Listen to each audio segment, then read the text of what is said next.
que le doy la más cordial bienvenida. Hola, Paulina, ¿cómo estás? Muy bien, Luis Pedro, ¿qué tal tú?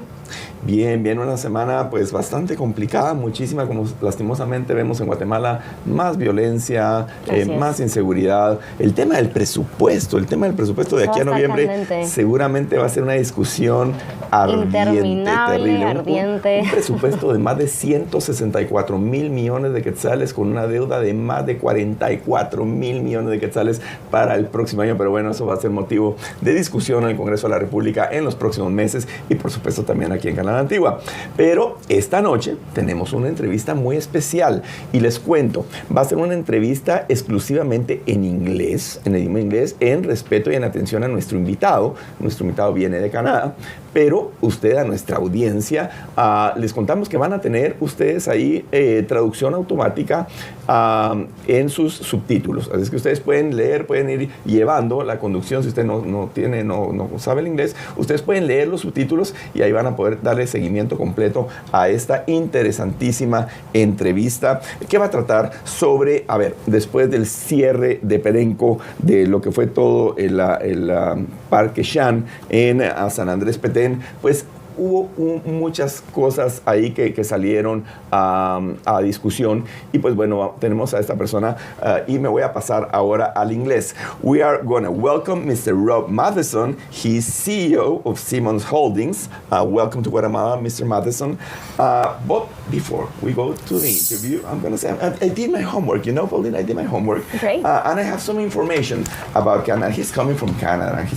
He represents, he's CEO of Simmons Holdings, a Canadian company, but I found some very interesting things about Canada. Canada is the fourth largest oil producer in the world. Approximately 6% of global output. Alberta alone produces 84% of Canadian oil and has one of the most advanced regulatory systems worldwide. It's very interesting. Since the 1950s, over 630,000 wells have been drilled in Alberta. That's impressive. More than 100,000 have been safely decommissioned, so they were closed safely, and that's what we need of what's left from Perenco. Another thing, I'm going to talk a little about Simmons Holdings. I also did my homework about this company, and I don't think it's good for the CEO to talk about this company. I did my homework about this company, and this is a Canadian firm with over 60 years of global operations, has extensive expertise in oil field remediation, waste management, well abandonment, and pipeline operations. And, it has operations in Canada, the United Kingdom, Europe, South Asia, and Mexico. So, for Guatemala, Simmons has an interesting proposal, and that's what we are going to talk about. So I'm going to let Paulina continue. Okay. Well, it's a pleasure to have you here with us, Rob. Thank you for having me. And for almost 3 weeks, 3 weeks ago, the oil operations contract for the Shan oil field located in San Andrés Petén came to an end, right, under the ministerial agreement. This agreement basically states that the procurement oil services is declared as an emergency in order to carry out the closure, dismantling of facilities, and the abandonment of the Shan oil field. This state of emergency basically happens because there's a gap in our legislation that prevents companies from being required to perform a technical closure at the end of their operations. And but even before the contract ended, there has been national conversations about the closure of the facility, which company would be able to provide the services required, especially now that the ministry has to hire a specialized company to oversee the technical closure of the wells, the rehabilitation of the area, and whatnot, right? So Rob, what's your take on how our government handled the ending of the oil operations contract for the Shan oil field? What could they have done better, and what do you see as the main consequences or the main economic, environmental, or political consequences that we might face with the closure of the Shan oil field? Yeah, that's a great question. It's a large question. There's several layers to that. Essentially, I believe that the petroleum law in Guatemala has been legislation that's evolved over time. And so, I think it's certainly in future, I imagine that provisions for abandonment will be included in subsequent contracts. But being such as it is, it's the situation that we have on our plate. That said, I think the discussion around Shan is often phrased in terms of we need to abandon the wells. The Parenco wells need to be abandoned, and that needs to be done, and the field needs to be remediated and restored, which certainly is true. But I think you are saying something, you're touching on a profound truth when you say that really there's many other dimensions to the situation as well. There's the social element for the communities in the area. There's the border security aspects to it as well. And there's the environmental aspects. And I think that's what we are proposing to bring to the project. As you mentioned at the outset, Canada has an extensive 100-year-old oil field industry. And in the course of that time, we've developed the processes to allow industry and government and regulation to work together in a manner that is very productive. And those are the standards that we would intend to bring to Guatemala. There's not many information about this thing. We just have 4 articles in the ministerial agreement 219-25. I did a free translation of this, and it says almost nothing. It just says that the oil field services contracting process hereby declare an emergency to execute the closure, dismantling of facilities, and abandonment of the Shan oil field in the municipality of San Andres Petén, Department of Petén. I mean, there's if you're not really familiar with these things, I don't know. That sounds like a lot of work. Can you explain a little bit of what this means? Yeah, it's the undertaking, I think, is, as I was mentioning, it's more complex than simply the dismantlement. What needs to be done is, I believe there's 55 wells. Yeah. We actually toured up to Shan last week in order to visit it. We went right into the biosphere and got a look at what the jungle's all about. I got a sense for the environment up there and toured the field. And so those wells do need to be abandoned. The abandonment process itself is not actually that complicated. That involves a service rig and some basic oil field equipment. I can say that... Expensive? Really expensive? It typically is not. The average well in Canada is abandoned for $65,000 Canadian, which would be about $50,000 US. So, provided there is no contamination, there's a concept called a vent flow, which is to say, if possibly the cement that holds the casing of the well in place is not intact, then hydrocarbons from deep down in the reservoir can migrate up and emerge at surface. And this is obviously a problem. So what needs to be done in order to abandon this field successfully is to do some environmental studies first to evaluate if in the past there was any contamination. Based upon that, to set a plan to go about and restore those environments to as close to pristine a situation as possible. Then the wells themselves need to be abandoned. And we propose to do that through the continued production of oil from the field. Because if we do not, then that bill will lie entirely with the Guatemalan taxpayer. Exactly. By continuing production from the field, this project should finance itself. And the people of Guatemala will wind up with a restored oil field and no tax bills. And you say it's not very expensive, but I did my mathematics here in more than $3 million requirement just for the closure of the wells, right? You need people with the experience, with the technical abilities. You have to bring them to Guatemala because we don't have many people that really know about oil wells or drilling or your company offers this kind of services? Absolutely, we do. This is our business. This is what we do. And we're very comfortable in that space. I think the $3 million is an extremely conservative number. The government has publicized a figure of, I think, $50 million.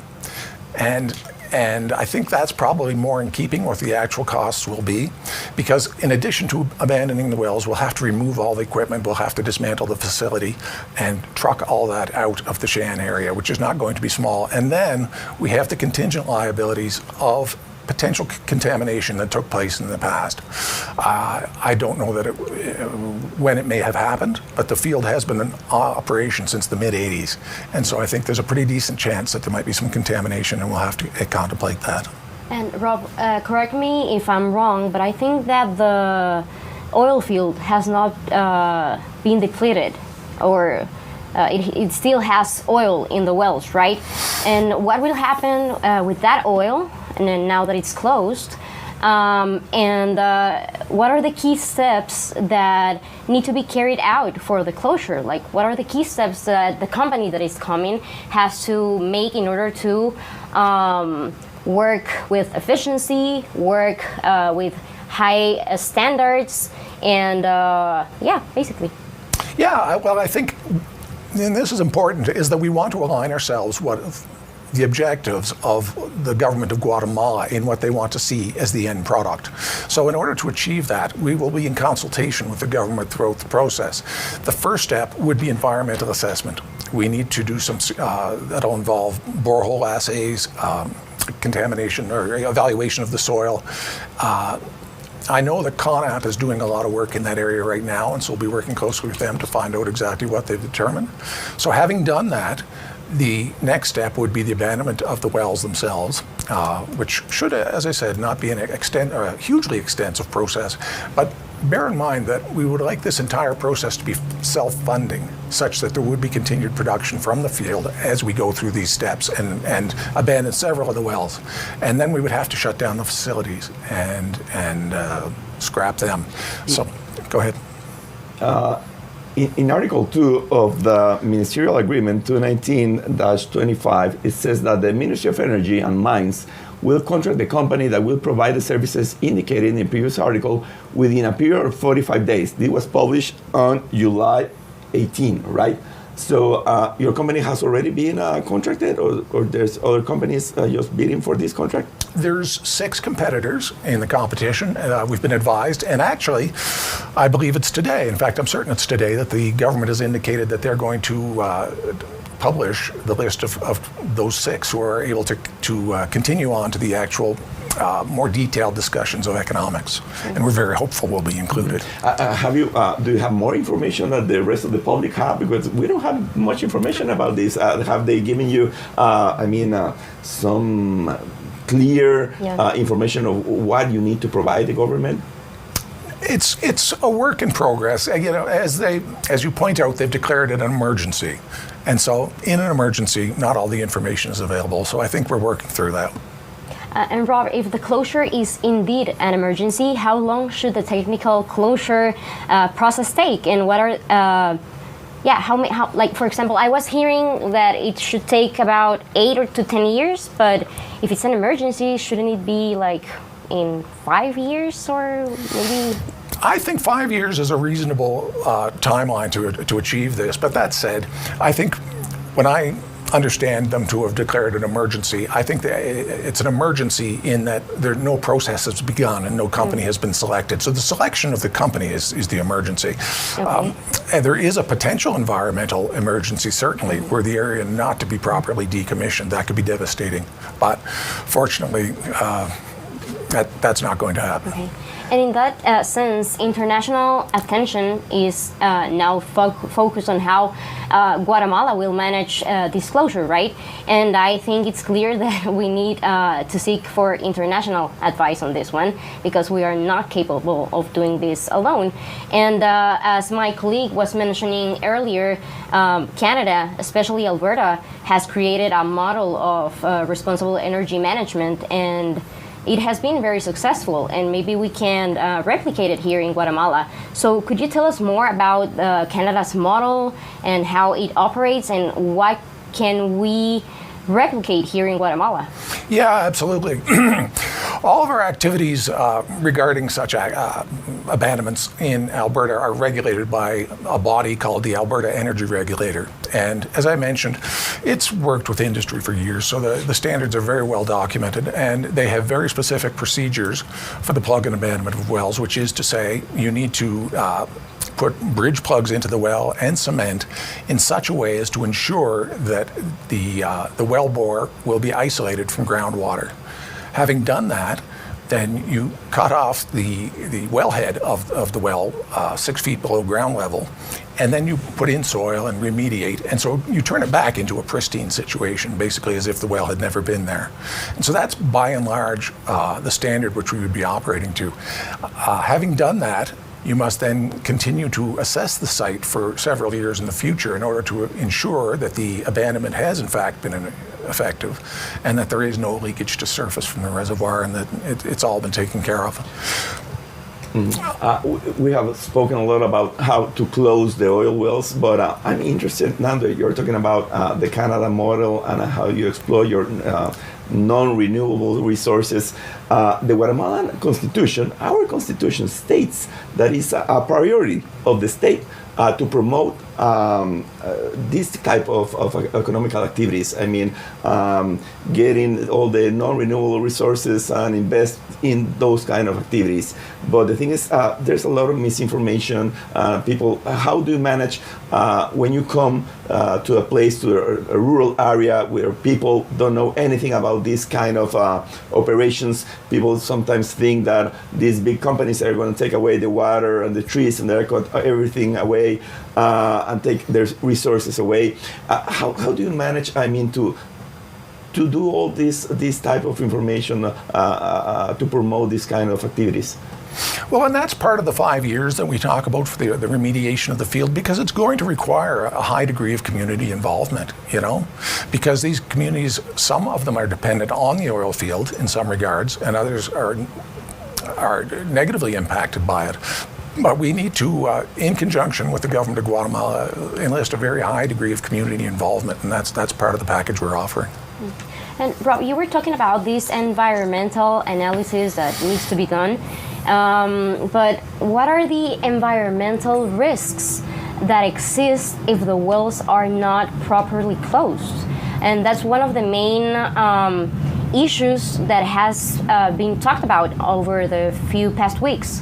Because if I don't recall, or if I'm not mistaken, our Ministry of Ambiente? Of environment. Of environment, Natural environment and natural resources, Patricia Orantes, she was very preoccupied about environmental risks with this closure. So how can we prevent environmental risks? Well, two things.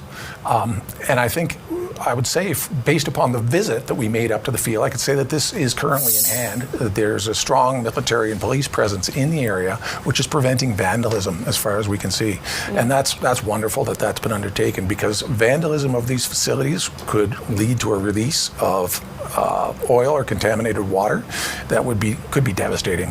You know, it could cause quite a leak on surface. Could cause... It's dangerous. It's dangerous.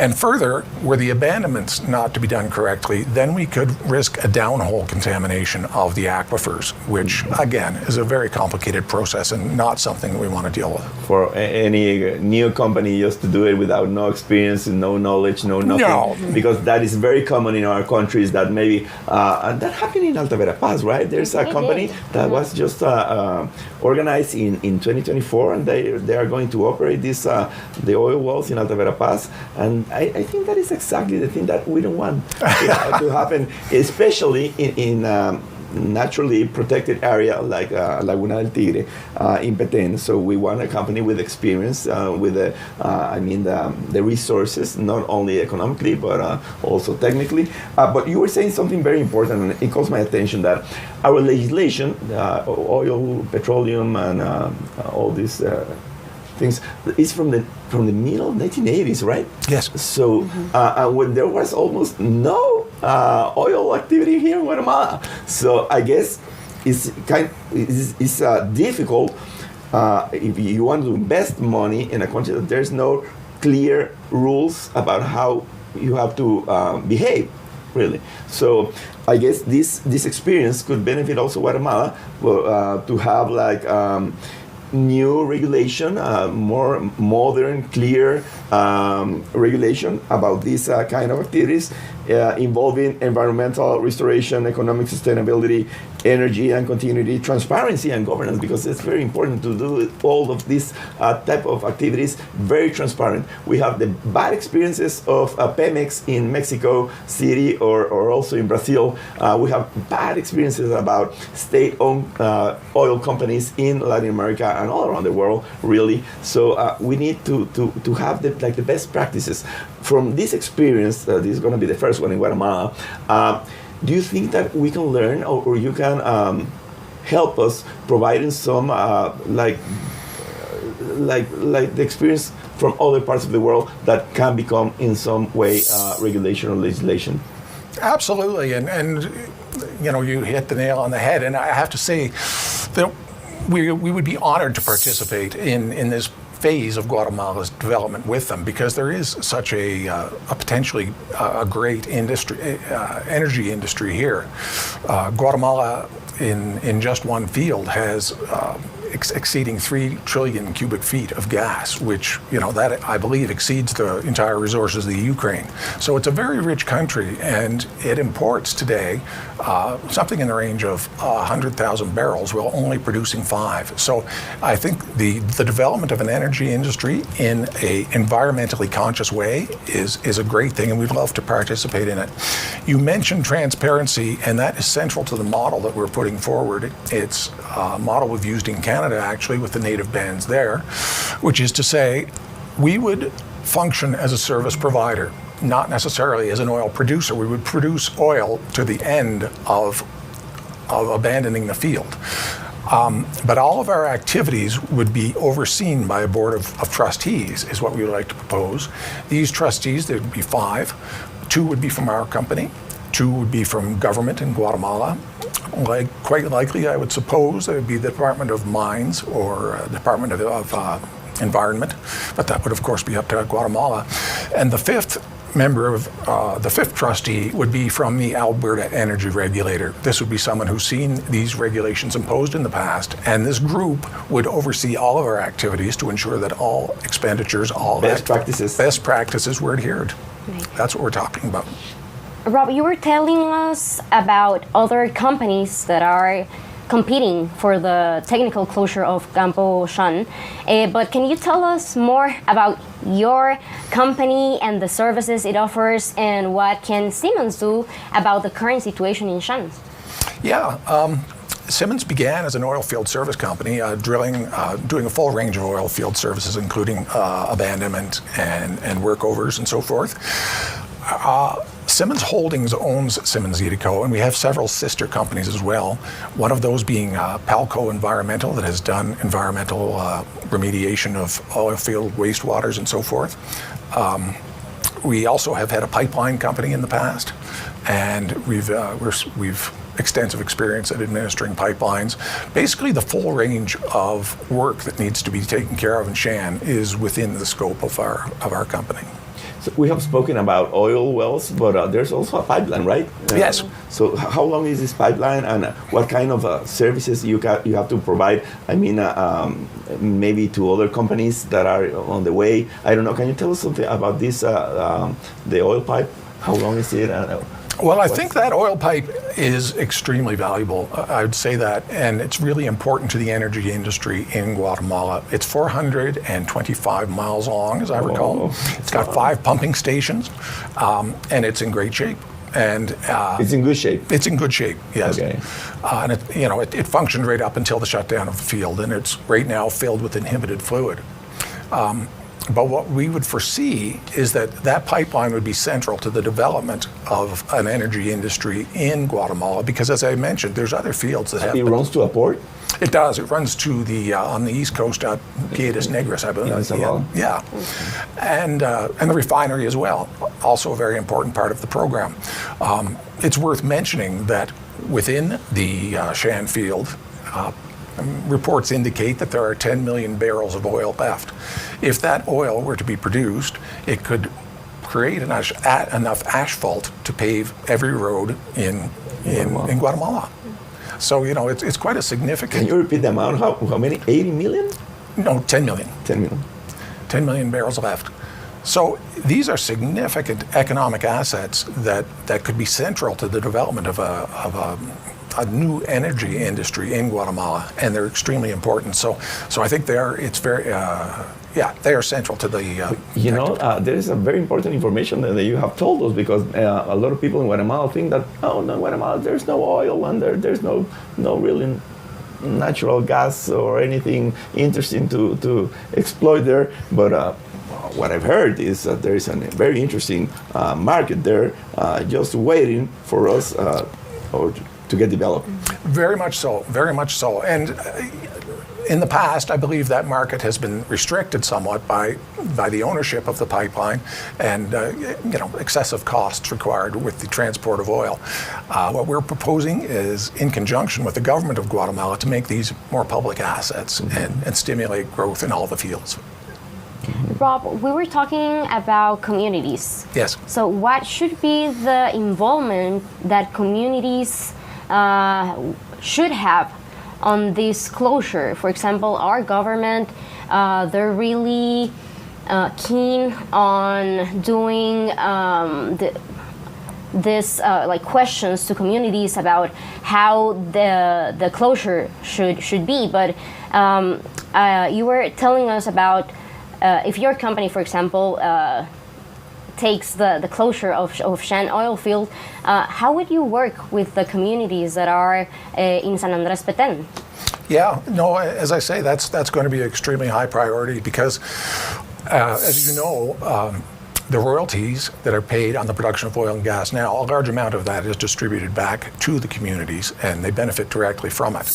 And so I think that's a valuable resource for the communities. We'd like to understand better how the communities perceive the oil field, and that's going to be through consultations. And we're going to work with the Guatemalan government on that if we're awarded. I wouldn't want to say directly in advance what our plan might be, because we're going to have to, that's part of a deep dive that we're going to have to take. How has been your experience with the Guatemalan government and the authorities? Coming from Canada with everything like very clear rules, and coming to Guatemala, this is the first time I'm coming to an emergency situation, and there's not really a legal framework to work with. You're offering your services even to develop this important legal framework. But how has been your experience with the Guatemalan authorities, and also how much time do we have as Guatemalans before this situation with the oils that are not being administered gets dangerous? Yeah, as you mentioned before, I think I have some sympathy for the members of government right now, because they are inheriting a situation, which was created in the past and perhaps is not of their making, but there is not a clear regulatory framework for them to operate from. So I think hence the emergency. I think they're all very qualified people, and they certainly have their attention focused on this matter. So my impression is that it's getting the attention it deserves. What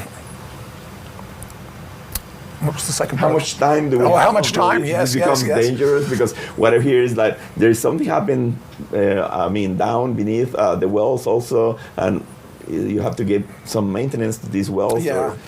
No, I think we should come to a conclusion before the end of the year on these matters. You don't know what could be going on in the downhole, and particularly, as I mentioned, protecting the surface facilities from looting and whatnot. These things happen quickly, and if the field is not operating, it deteriorates quickly. Yeah. And Rob, now that you've been here for almost 2 weeks, and that you have now a better sense of what's happening here in Guatemala with mining and the oil fields, is there a way that we can improve how we run our national parks, especially or specifically when it comes to oil or mining, for example? Yeah, well, and this is something that we would like to include as part of our proposal to the government, In Canada, we have an extensive national park network, and it's very well maintained, and a lot of oil and gas operations take place in close proximity to it. So that said, we've reached out to Parks Canada to see if there would be some assistance from them in working with Guatemala to evaluate Laguna del Tigre and see if they could lend some support in terms of education support and in various other ways. As you know, there's been a new agreement signed between Belize, Mexico, and Guatemala to establish a natural area, and I think it would become Canada would become involved in that in an active way. Can you explain us how these new markets have evolved about carbon credit markets, and how do they work? You sell, if I contaminate, I just buy from someone some oxygen, or how does this work? Well, they can work in different ways, but the way I could foresee it evolving in Shan would be to say that for remediating an area that was previously dedicated to petroleum, you could create value for that, and that could be captured in the form of a carbon bond, or alternatively, for foregoing production from an area that has been producing. There's also value associated with that.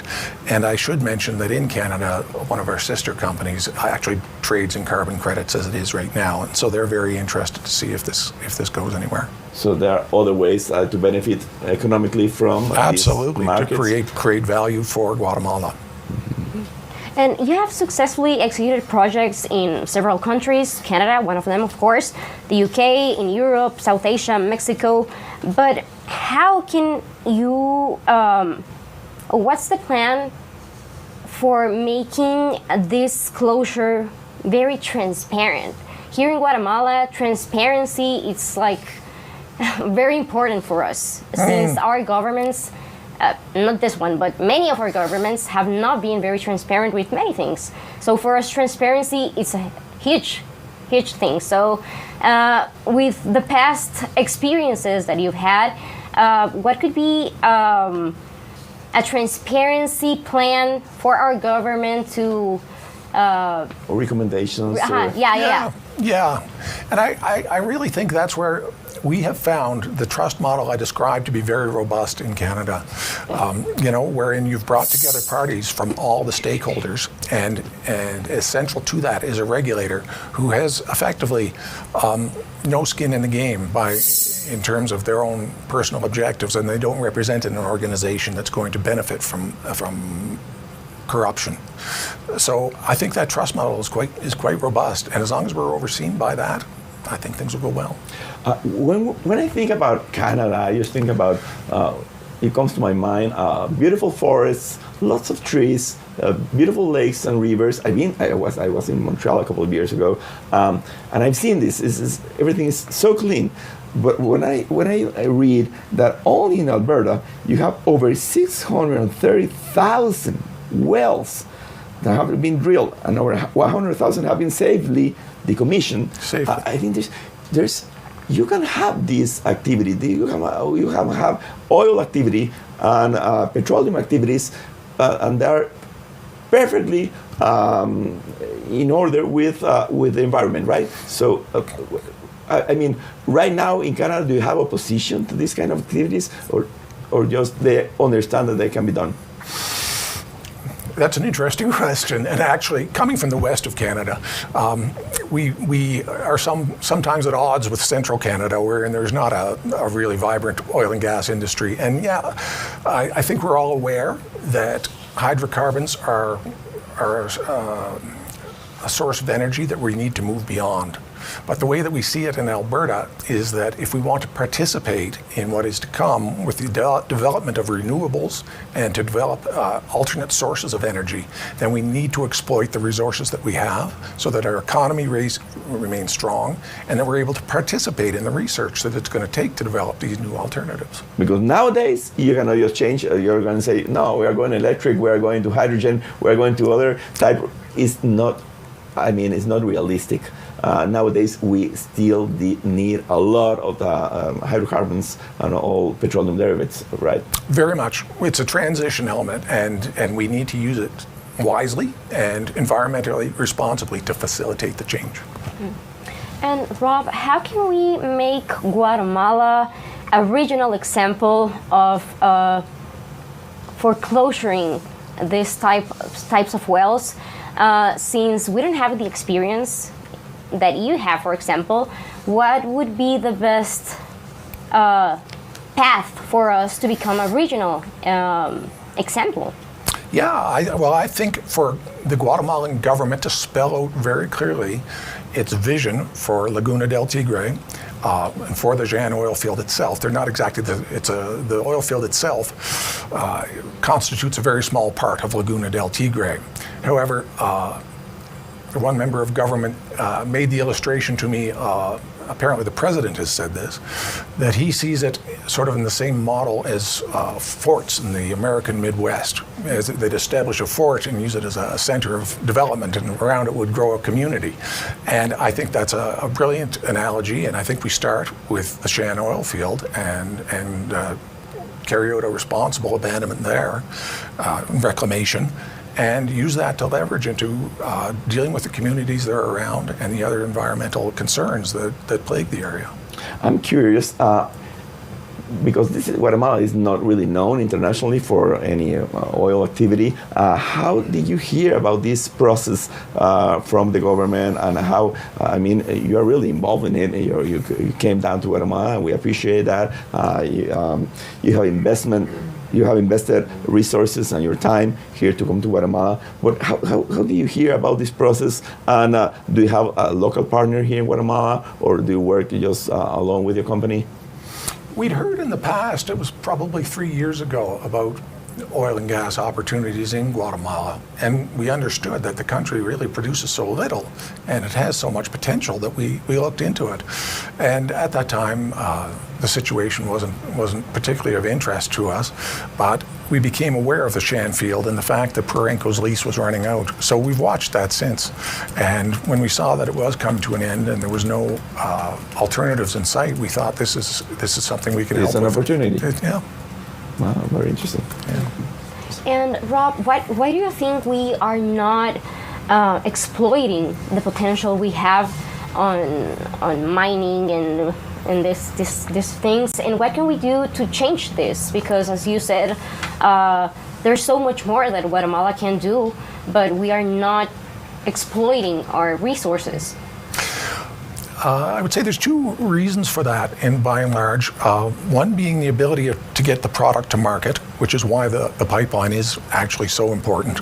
And so I think that is the spine of the energy industry in Guatemala and needs to be considered as such. The other is that I believe a lot of the concessions are unclear in their ownership, and they have issues surrounding them, awarded through contracts that it might be disputed and so forth. And that, I believe, prevents the concession holders from investing as heavily in them as they might. To participate in the oil economic activity, you need a lot of resources because it's expensive, right? Yes. So do you think this is an opportunity, like to have private-public partnerships with the state of Guatemala, or do you think that these investments have to be entirely private?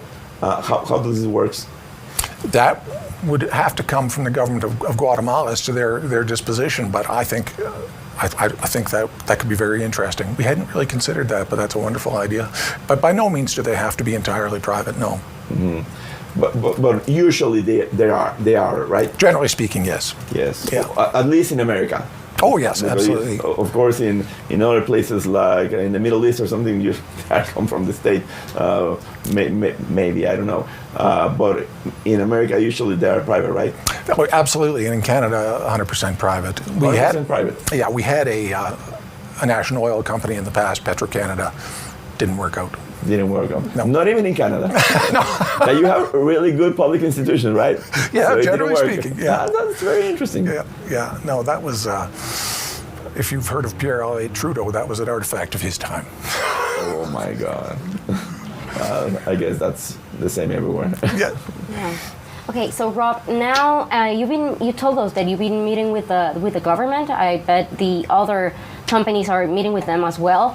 And what are the next steps for the government to initiate the closure? Have they told you already when are they going to make their decision on which company are they choosing, and what are the next steps the government is going to take? Well, they are going to put out a list of requirements for expressions of interest in the pipeline and in the refinery, which we intend to participate in and to indicate our willingness to participate. As I mentioned today, they will come out with a list of shortlisted companies who will be invited to make economic proposals on the Shan field. And so the next steps for us is to continue participating in these rounds. And as I mentioned, I believe the award date for the Shan field is scheduled to be in November, and indeterminate yet on the refinery and the pipeline, but I believe that will be before year end. Okay. You know, talking about transparency, I look up at the Ministry of Energy and Mining, their webpage, try to look at this information, the Ministerial Agreement 219-25, I guess there's another one related with that, and I didn't find anything. I guess it's very difficult to find this kind of information, and you want to be very transparent about it because, as you said, in the past, and in Latin America and in Guatemala, this process has been very corrupt.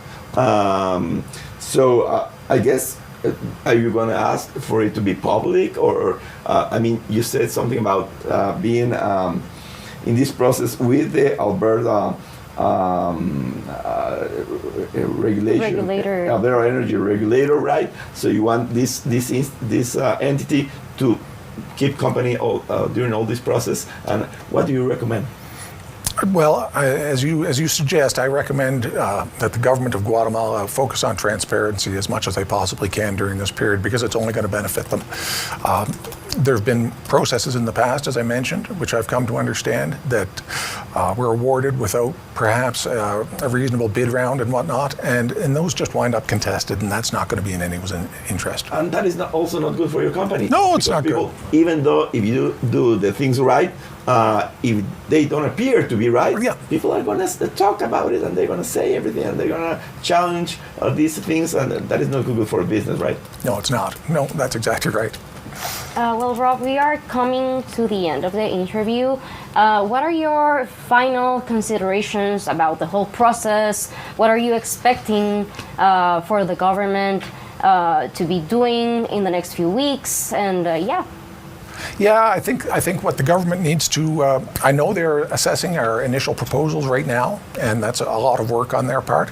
So they need to turn those around, as I said today, and then we need to be quick with our delivery of economic proposals, and we're going to have to negotiate with the government on those, because as we've discussed, these are complex issues involving more than just the economics, and so I think, and I see the willingness in the government in order to engage with us, the bidders, so that we can make the best possible decisions. And in order to make changes in the long term, obviously we need some kind of legal framework to really back up all these investments and all this process, because maybe if the government does the things right, this time is going to come out a good thing, but maybe next time is not going to be the same, because we don't have the regulation and incentives to do it properly. So in the long term, what will be like your recommendation for this process to become a much better process than it is right now?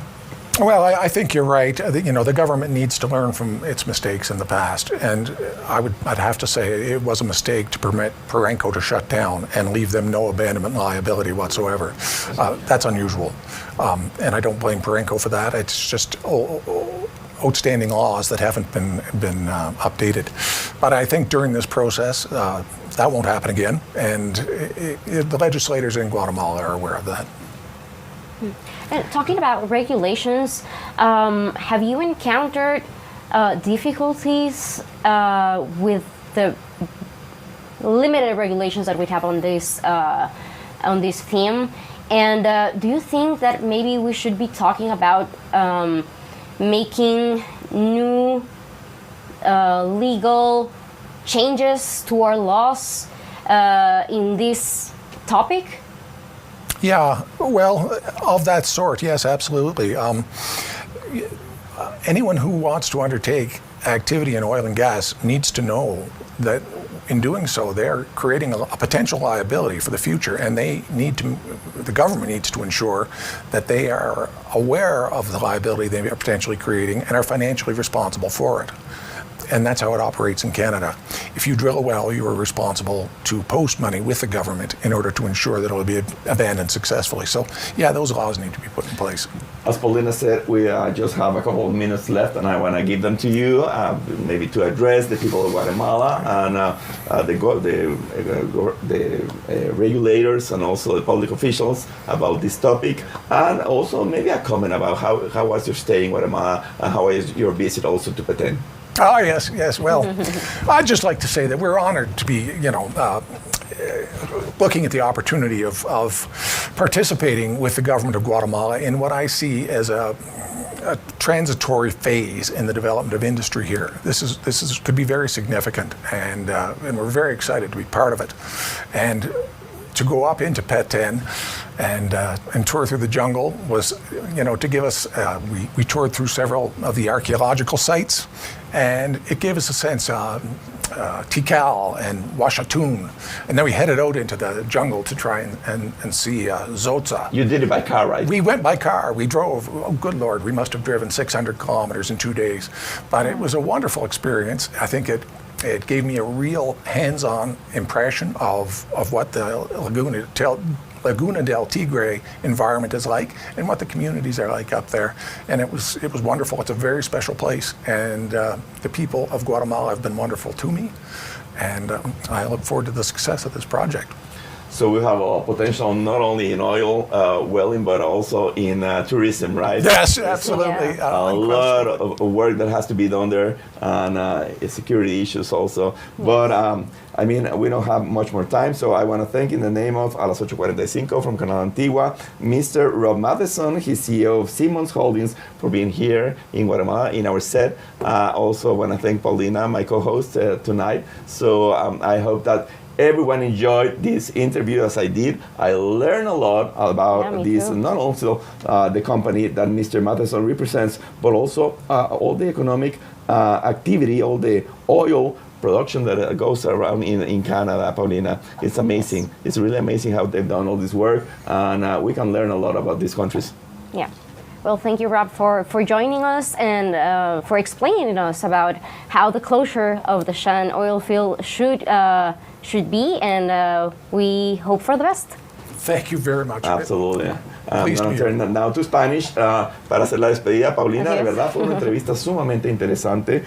Yo creo que muchas cosas que aprender de Canadá. Para mí fue una sorpresa saber que había una actividad petrolera tan fuerte en Canadá, pero que se puede hacer de una forma ordenada. Eso es lo muy interesante. Realmente en Guatemala estamos en pañales en esto. También nuestro invitado del día de hoy nos habló del gran potencial energético que hay en esto. No solo en el tema de petróleo, sino también de gas natural, que al final del día, pues, sí es un recurso interesante que se debe considerar explotar, sobre todo en áreas tan pobres como es el área rural de Guatemala. Totalmente. Se nos ha acabado el tiempo, así que les queremos agradecer por su sintonía el día de hoy. También ofrecer nuestras disculpas si no pudimos llegar a toda nuestra audiencia en español, pero bueno, ahí están nuestros subtítulos, y agradecer a todo el equipo técnico que también nos ayudó con ese apoyo. Así es que no nos resta más que agradecerles por su sintonía y desearles no solo una excelente noche, sino un excelente inicio de semana. Así es. Feliz noche.